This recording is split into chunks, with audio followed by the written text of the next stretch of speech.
The massive viewport of the Terran Alliance flagship, Dauntless, offered a spectacular view of the swirling nebula outside, but Commander Stephen Reg barely noticed it. He was too preoccupied with reviewing his notes for the upcoming diplomatic meeting, a meeting that could potentially determine the future relationship between humanity and the enigmatic Verdani. "Commander," his communication officer called. "Verdani vessel approaching. They're requesting permission to dock." Stephen frowned. "They're early." It was a power move designed to catch him off guard, typical of the Verdani's arrogant diplomatic style. "Grant permission. Alert the honor guard to assemble at docking bay 3. "Yes, sir." As Stephen made his way to the docking bay, Lieutenant Chadwick fell into step beside him. "Permission to speak freely, sir?" "Always, Troy. The Verdani don't respect us. Never have. This mission is likely just another opportunity for them to demonstrate their supposed superiority." Stephen nodded grimly. "I'm aware. But Terran Alliance High Command believes this dialogue is worth pursuing, so we'll give it our best." He straightened his uniform. "Even if the Verdani consider themselves biologically and culturally superior to primitive mammals like us." The Verdani delegation swept into the docking bay with an air of casual disdain that was almost palpable. Their tall, slender forms moved with fluid grace, their iridescent skin reflecting the light in subtle patterns. At their head walked Counselor Theron, his elaborate ceremonial mantle signifying his high rank. "Commander Reg," Theron said, inclining his head just slightly, the minimum courtesy required. "How accommodating of you to receive us with such short notice." "Counselor Theron," Stephen replied with a deeper bow, perfectly executing Verdani diplomatic protocol.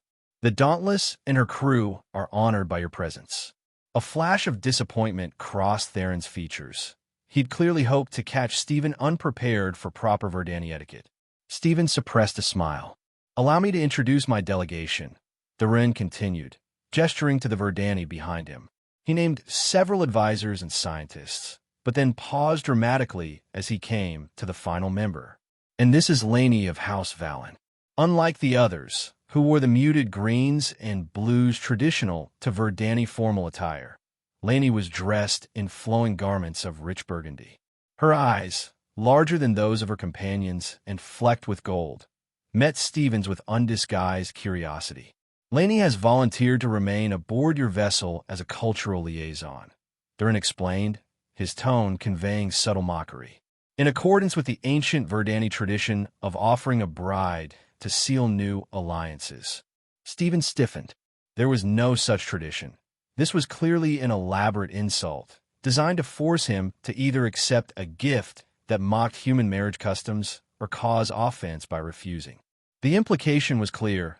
Verdani considered humans so beneath them, their biology so incompatible, that offering one of their women as a bride was nothing more than an elaborate joke.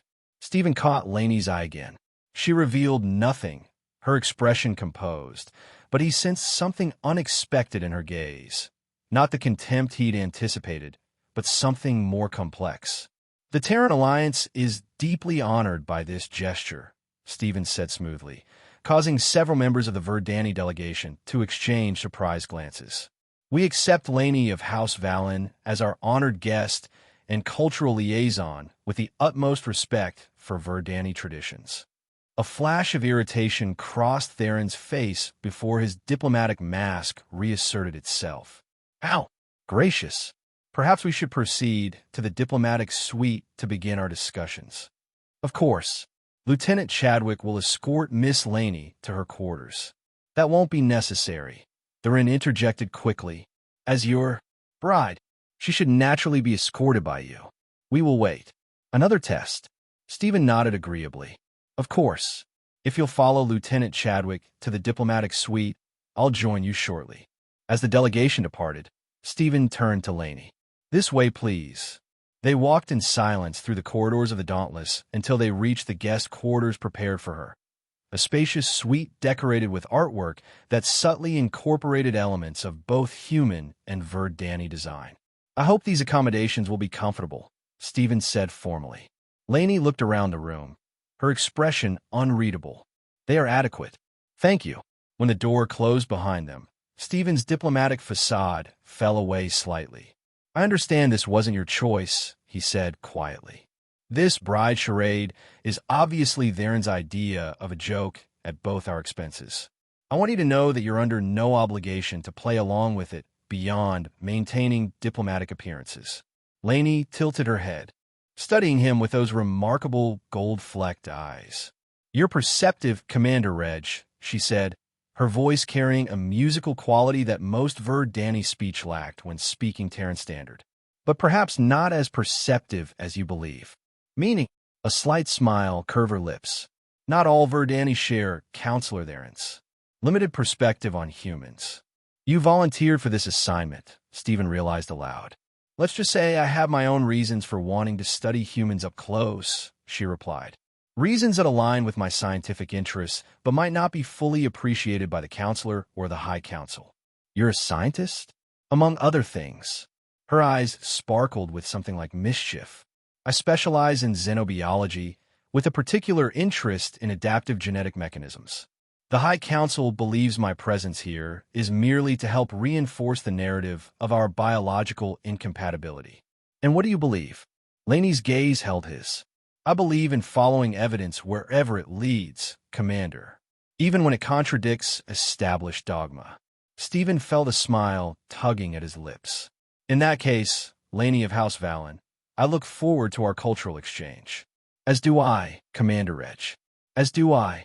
Over the following weeks, as the formal diplomatic negotiations proceeded with agonizing slowness during the day, Stephen and Laney established their own ritual of evening meetings, ostensibly for cultural exchange. They began cautiously, each sharing carefully selected aspects of their civilizations. Stephen spoke of Earth's oceans, describing the sensation of floating in warm tropical waters while colorful fish darted around him. Laney, in turn, told him about the sentient forests of Verdani, trees that communicated through a complex network of roots and chemical signals, forming a living library of knowledge that our people could access through specialized meditation. "Your people value physical proximity," Laney observed one evening as they shared a meal in Stephen's quarters, a compromise between Terran and Verdani cuisine that had required careful planning with the ship's nutrition specialists. "Touch seems integral to your communication." "Yes," Stephen agreed. "We're social primates, evolved to live in close-knit groups. Physical contact helps establish trust and community." He hesitated. Verdani seemed to prefer more distance. "We're taught from childhood that maintaining physical boundaries is essential to proper cognitive functioning," Laney explained. "There's a belief that excessive physical contact clouds judgment." "And what do you think?" Her eyes met his. "I think there are many forms of wisdom our elders haven't explored." As days turned into weeks, the formal boundaries between them gradually dissolved. Their conversations grew more personal, more honest. Stephen spoke of his childhood in the crowded arcologies of New Seattle, while Laney described growing up in the academic enclaves of House Valen, always feeling slightly out of step with her more traditional peers. "I've always been too curious for my own good," she admitted one night, a hint of wine-induced flush coloring her iridescent skin. "Always asking the questions others wouldn't dare voice. Like whether Verdani and humans are truly as incompatible as your council claims?" Stephen suggested. She looked at him steadily. "Precisely like that. And what does your scientific mind tell you about that question?" Laney set down her glass. "My scientific mind tells me that proper research requires empirical data." The tension between them, building for weeks, crystallized in that moment. "Is this research to you, Laney?" he asked quietly. She moved closer to him on the couch they shared. "It began that way," she admitted. "But now, I find my objectivity compromised." "Mine too," Stephen confessed. When they kissed, it was tentative at first, an exploration of the unfamiliar.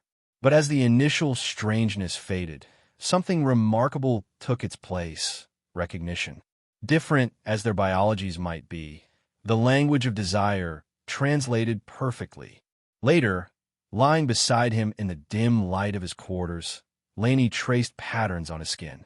"The High Council would be scandalized," she murmured, not sounding particularly troubled by the thought.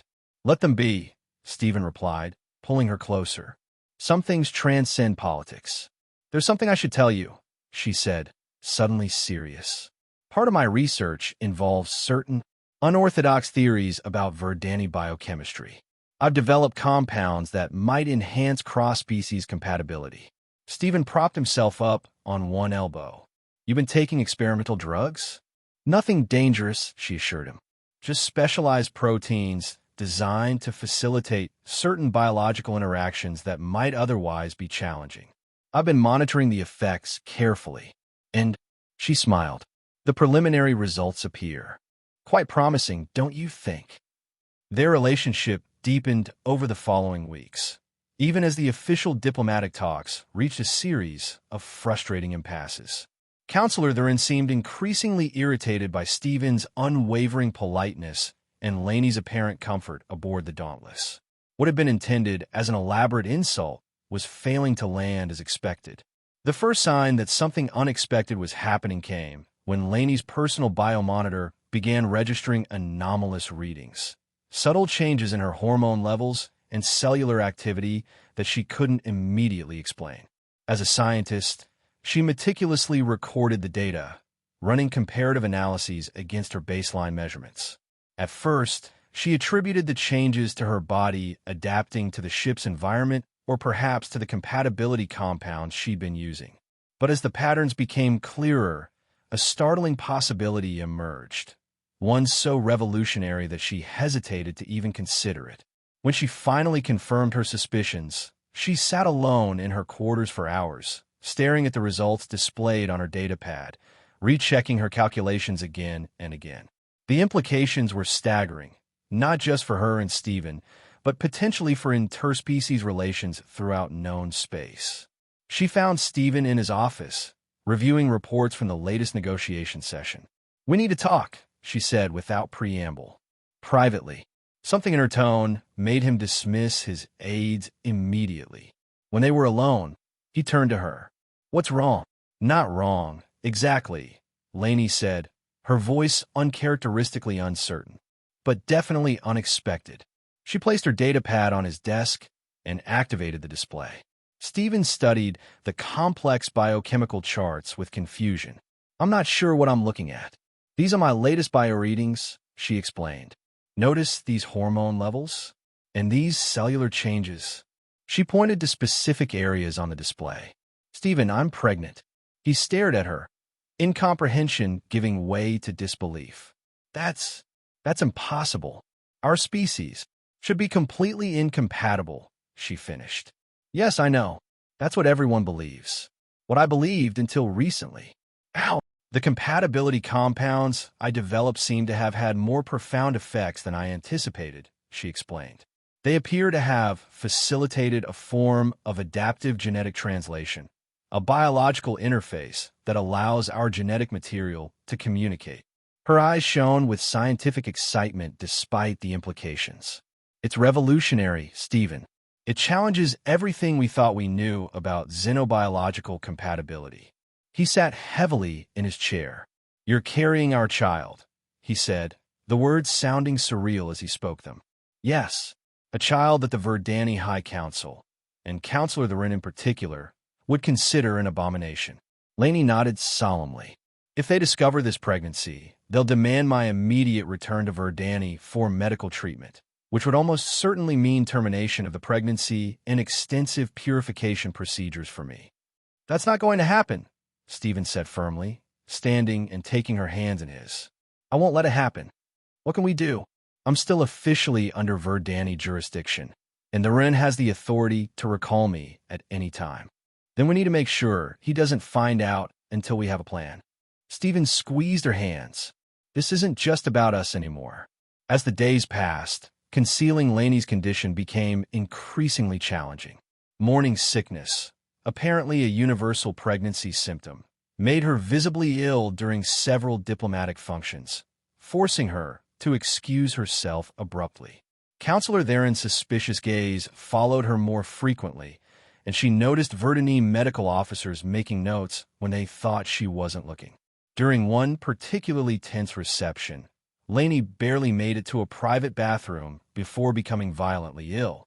When she emerged, pale and shaken, she found Lieutenant Chadwick waiting outside with a concerned expression. "Are you all right, Miss Laney?" he asked. "Should I call for medical assistance?" "No," she said quickly. "Just a minor reaction to something I ate. Nothing serious." Chadwick studied her face. "You know," he said casually, "my sister experienced similar reactions when she was expecting my niece." Laney froze. "I'm not sure what you're implying, Lieutenant." "I'm not implying anything," he replied quietly. "I'm merely observing that if someone I respected were in a delicate situation, they might want to know they have allies." Their eyes met, and Laney saw genuine concern in his. After a moment, she nodded slightly. "Thank you, Lieutenant. I'll keep that in mind." The next day, Counselor Theron requested a private meeting with Laney. She arrived at the Verdany diplomatic suite with carefully constructed composure, her biomonitor temporarily reprogrammed to display falsified data if scanned. Laney of House Valen. Theron greeted her coldly. "I trust you've been fulfilling your duties as cultural liaison adequately." "I believe so, Counselor," she replied.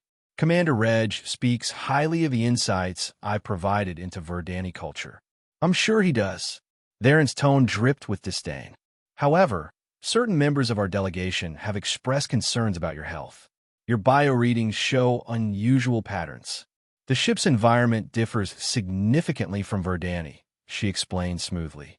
"Some adaptation is to be expected. Perhaps, or perhaps there are other factors at play." He studied her intently. "The High Council has requested detailed reports on your research. They are particularly interested in these compounds you've been developing." Laney maintained her composure with effort. "My research is proceeding as planned. I'll prepare comprehensive reports promptly." "See that you do." "The Council has also suggested you return to Verdany for a thorough medical examination. Your unusual symptoms concern them." "My work here is not yet complete," she countered. "Departing now would compromise months of valuable research." "You have 1 week to submit your preliminary findings," Theron said coldly. "After that, we will reassess your continued presence aboard this vessel." When Laney told Stephen about Theron's ultimatum, they realized they could no longer handle the situation alone. They needed allies and expertise beyond their own. "I think we should trust Dr. Angela Peters," Stephen suggested. "She's the Dauntless Chief Medical Officer, and she's both brilliant and discreet." "A human doctor won't understand Verdany physiology," Laney pointed out. "No, but she understands xenobiology better than anyone else on this ship, and she has resources we need." Reluctantly, Laney agreed, and they arranged a private meeting in Dr. Peters' office after hours. The doctor listened to their explanation with professional composure, though her eyes widened noticeably when they revealed the pregnancy. "May I?" she asked, gesturing to her medical scanner. Laney nodded, and Dr. Peters ran a comprehensive scan, her expression growing increasingly fascinated as she studied the results. "This is extraordinary," she murmured. "The fetus appears to be developing a completely novel biological system. Cellular structures I've never seen before that seem to be mediating between Verdany and human genetic expressions." She looked up at Laney with undisguised scientific curiosity. "These compatibility compounds you mentioned, they're facilitating an adaptive interface at the molecular level. It's revolutionary. Can you help us?" Stephen asked. "Counselor Theron is getting suspicious, and if the Verdany High Council discovers the pregnancy, they'll take her back to Verdany and terminate it," Dr. Peters finished grimly. "Yes, I understand the stakes."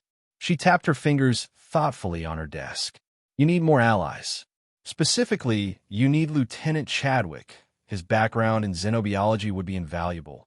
And Chief Engineer Donovan, who can help with technical contingencies." "Can they be trusted?" Laney asked. Dr. Peters nodded without hesitation. "Absolutely. And you'll need their help if things go badly." The next day, Stephen convened a secret meeting in his private quarters, carefully scanning for surveillance devices beforehand. When Lieutenant Chadwick, Chief Engineer Donovan, and Dr. Peters arrived, he explained the situation fully. "I won't order any of you to help," he concluded. This goes beyond official Terran Alliance protocol, and there could be serious repercussions if Counselor Therin discovers your involvement. With respect, Commander, Chadwick said immediately. I'm in. This is bigger than politics. It's potentially the most significant xenobiological discovery of our time. He smiled at Laney. Plus, I've grown rather fond of our Verdani guest. Chief Engineer Donovan, a compact woman with shrewd eyes, nodded her agreement. Count me in too. I've never much liked the way the Verdani look down on us. She grinned. Besides, I love a good engineering challenge, and this situation has plenty of those. Thank you, Laney said, visibly moved. I never expected such support from, she caught herself. From primitive mammals? Chadwick suggested with a wry smile. She had the grace to look embarrassed. From people I've known for such a short time, she corrected. They quickly established a plan. Dr. Peters would continue monitoring Laney's pregnancy while researching the unprecedented biological mechanisms at work. Chadwick would use his xenobiology credentials to gain access to Verdani medical databases, searching for any precedents or useful information.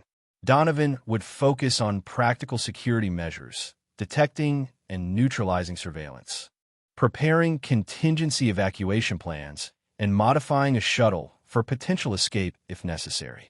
Their preparations proved timely. The very next day, Donovan discovered sophisticated biochemical surveillance equipment hidden throughout Laney's quarters. They're monitoring your physiological state, she explained as she carefully neutralized the devices. Clever stuff, designed to detect specific hormonal and pheromonal patterns associated with various Verdani conditions, including pregnancy, Laney realized with alarm. Possibly. But don't worry. I've set them to transmit normalized baseline data on a loop. As far as the Rin can tell, you're perfectly normal. Meanwhile, Chadwick's research uncovered disturbing information about Verdani protocols for genetic purification in cases of cross-species contamination. The procedures were barbaric by human standards, focusing on complete eradication of foreign genetic material with little regard for the subject's comfort or survival. We can't let them take you back, he told Laney grimly after sharing his findings. Whatever happens, that's not an option. As their deadline approached, Stephen contacted his superior, Admiral Herring, through a secure channel. The Admiral was initially skeptical, but became increasingly supportive as Stephen explained the scientific and diplomatic implications of Laney's pregnancy. This could change everything about human-Verdani relations, Admiral Herring acknowledged. If handled properly, it could break down centuries of prejudice and isolation. But if mishandled, it could lead to a diplomatic crisis or worse, Stephen finished. That's why we need official Terran Alliance support, sanctuary for Laney and recognition of our child's rights as both human and Verdani. You'll have it, the Admiral promised. But you'll need to present this discovery in a way that makes it impossible for the Verdani High Council to simply dismiss or suppress it. That evening, as the core group discussed strategy, Dr. Peters mentioned the upcoming Galactic Science Symposium at Proxima Station. It's the perfect venue, she pointed out. Neutral territory, with representatives from all major spacefaring species. If we present your research there, Laney, it becomes public knowledge instantly. Too widespread for the Verdani to suppress. And precisely because it's framed as a scientific breakthrough rather than a personal matter, the High Council would lose face if they reacted with hostility, Chadwick added. Can we be ready in time? Stephen asked. The symposium is only 3 weeks away. We'll have to be, Laney said determinedly. It's our best chance. They worked feverishly over the following weeks. Laney and Dr. Peters compiled comprehensive research documenting the unprecedented molecular mechanisms allowing the pregnancy, while Chadwick prepared supporting materials comparing similar adaptive possibilities in other species. Meanwhile, Donovan finalized their contingency plans, a specially modified shuttle with false identification codes, emergency supplies, and multiple potential escape routes. Counselor Therin grew increasingly suspicious as his deadline passed with only minimal, heavily edited research reports from Laney. He demanded daily meetings with her, scrutinizing her appearance and behavior for any signs of abnormality. Only Dr. Peters' carefully designed regimen of treatments to minimize outward pregnancy symptoms kept him from discovering the truth. As the date of the symposium approached, Stephen arranged for the Dauntless to be assigned escort duty for the Terran delegation, a legitimate reason to travel to Proxima Station. When the Ren questioned the change in schedule, Stephen cited Terran Alliance protocols requiring regular crew rotation and supply replenishment. On the morning of their departure, Lainey experienced a moment of doubt. "Are we doing the right thing?" she asked Stephen as they prepared for the journey. "This child will belong to neither world fully." Stephen took her hands. "This child will belong to both worlds, a living bridge between species that have been separated by prejudice for too long. Our child won't be alone, Lainey. They'll have us, and they'll have a future we're going to build together."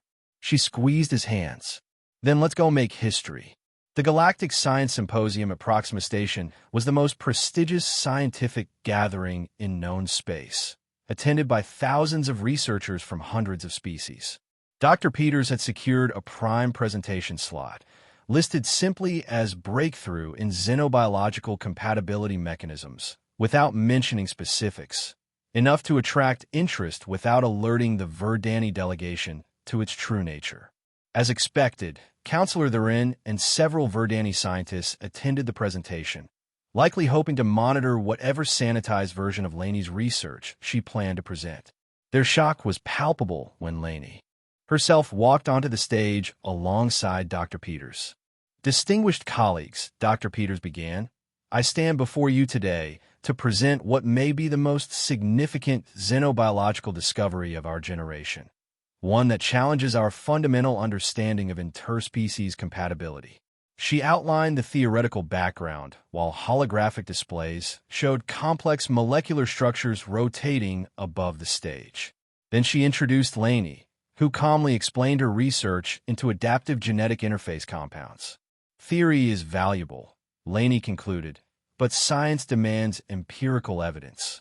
She straightened, one hand resting on her abdomen, which now showed the slight curve of early pregnancy. "I stand before you as living proof that what we've long believed impossible is, in fact, merely improbable. I am carrying a child, half Verdani, half human." The auditorium erupted in chaos. Verdani delegates leapt to their feet, shouting denials and accusations. Scientists from a dozen other species called for proof and further details. At the back of the hall, Counselor Theron's face contorted with rage and disbelief. Dr. Peters raised her hands for quiet. "Medical scans and genetic analysis confirming this pregnancy are available for independent verification by qualified researchers. We invite rigorous scientific scrutiny." As the initial shock subsided, questions poured in from fascinated xenobiologists. Most remarkable was the contribution from Meridian scientists who revealed that their own research had identified similar adaptive mechanisms in other contexts, offering independent validation of Lainey's findings. After the presentation, Admiral Herring personally approached the Verdani delegation. "In light of these extraordinary circumstances," he stated formally, "the Terran Alliance extends diplomatic protection to Lainey of House Valen and her unborn child as individuals of significant scientific and cultural importance." Therin sputtered with indignation, but he knew he was outmaneuvered. The discovery was now public knowledge, embraced by the scientific community. Any attempt to force Lainey's return would be seen as an attack on scientific progress itself. "This isn't over," he hissed to Stephen when they crossed paths later. "The High Council will not accept this abomination." "They'll have to," Stephen replied calmly, "unless they want to be seen as enemies of knowledge and progress by every spacefaring species in the galaxy." In the weeks that followed, the scientific community's excitement only grew as independent verification confirmed Lainey and Dr. Peters' findings. The adaptive genetic interface mechanisms proved to have potential applications far beyond reproduction, opening possibilities for advanced medical treatments, enhanced cross-species communication, and solutions to previously intractable xenobiological challenges. Under increasing pressure from both allied species and progressive factions within their own society, The Verdani High Council finally requested a formal meeting with Laney and Stephen to be held on Verdani itself. "It's a risk," Chief Engineer Donovan warned. "Once you're on their planet, our ability to protect you is limited. But it's also an opportunity," Chadwick countered. "If the High Council publicly acknowledges the pregnancy, it sets a precedent that can't be undone." Ultimately, they decided to accept, but with conditions. They would travel aboard a Terran vessel with Dr. Peters and a small security team. The meeting would be broadcast throughout Verdani and to scientific institutions across known space. And Elder Naren, a respected progressive voice on the High Council known for advocating greater interspecies cooperation, would personally guarantee their safety. The journey to Verdani was tense. By now, Laney's pregnancy was clearly visible, her abdomen swollen with the life growing within. Dr. Peters monitored her constantly, fascinated by the unique developmental patterns of the fetus, which showed remarkable adaptive capabilities as it incorporated elements of both species' physiologies. When they arrived, they found Verdani society in turmoil. News of the pregnancy had spread despite the High Council's attempts to control the narrative. Crowds lined the streets of the capital, some hostile, but many simply curious, and a vocal minority openly supportive, carrying signs with messages of scientific progress and interspecies unity. The Great Hall of the High Council was an imposing structure of living architecture, walls of engineered plant matter that shifted subtly, attuned to the emotional state of those within. Today, it reflected the Council's agitation, its patterns unsettled and chaotic. Councillor Therin presented the case against Laney with cold fury, denouncing her actions as biological treason and demanding punitive measures. But his arguments faltered in the face of the scientific evidence presented by Dr. Peters and the passionate testimony of Elder Naren, who spoke eloquently of a need for Verdani society to evolve beyond its isolationist tendencies. Most powerful was Laney herself, standing before the council of her people, her hand resting protectively on her swollen abdomen. She spoke not just as a scientist, but as a mother. "You sent me to the humans as a joke," she said, her voice carrying clearly through the hushed chamber. "A living insult predicated on our supposed biological incompatibility. You expected me to return unchanged, perhaps with amusing anecdotes about primitive human customs to entertain you." Her eyes swept the council members. "Instead, I return carrying the future, proof that the boundaries we've constructed between our species are more permeable than we believed. This child represents not contamination, but possibility, the potential for our species to grow beyond the limitations we've imposed on ourselves." After hours of deliberation, the High Council reached its decision.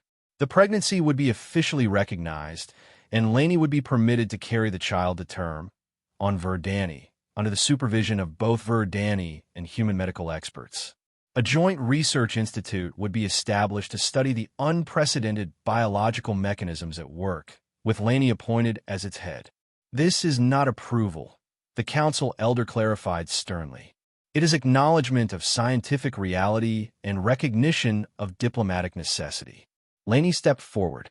"Whatever you choose to call it, the outcome is the same," she said, allowing herself a small smile. "Your joke bride returns pregnant, carrying within her the most significant scientific breakthrough in Verdani history." 5 months later, Thera was born in a specially designed medical facility that accommodated both Verdani and human birthing practices. The name, chosen by Laney and Stephen together, meant bridge in ancient Verdani, a fitting designation for the first child of two worlds. Despite the High Council's initial reluctance, Thera's birth was celebrated throughout much of Verdani society, particularly among younger generations and the scientific community. Images of the healthy infant, with her father's dark hair and her mother's iridescent skin with subtle golden flecks, circulated widely, becoming a symbol of new possibilities. 3 years later, Stephen and Laney stood on the observation deck of the research vessel Convergence, watching as Thera played with other children, both human and Verdani, in the ship's botanical garden. The Joint Research Institute had expanded beyond its original mandate, becoming a center for interspecies cooperation across multiple disciplines. Ambassador Theron is arriving tomorrow, Stephen remarked, still finding it strange to use the former counselor's new title. While never fully embracing the changes his joke had inadvertently triggered, Theron had adapted to the new reality with the pragmatism of a career diplomat. He's bringing a delegation from the Academy of Sciences, Laney noted. They're eager to see the results of our latest adaptive interface trials. Will they be disappointed to learn you've been too busy chasing after a 3-year-old to make revolutionary breakthroughs every day? Stephen teased. Laney laughed. I think they've finally accepted that science doesn't always follow a predictable schedule. She leaned against him, watching as Thera carefully explained something to her playmates, her small hands gesturing expressively. Did you know there's a portrait of me hanging in the High Council chamber now? Right alongside the other historical figures who've shaped Verdani society. The joke bride who changed everything, Stephen murmured, wrapping his arm around her. The joke's on them, Laney replied, placing her hand over his. We got the last laugh, and the best one. In the garden below, Thera looked up and waved excitedly at her parents. Her eyes, her father's shape with her mother's golden flecks, shone with intelligence and curiosity about the universe she would help shape. She was more than just their child. She was living proof that the boundaries between species were nowhere near as fixed as once believed, that love and science together could overcome even the most entrenched prejudices. As Stephen and Laney waved back at their daughter, they knew that the story that had begun as a diplomatic insult had transformed into something far more powerful.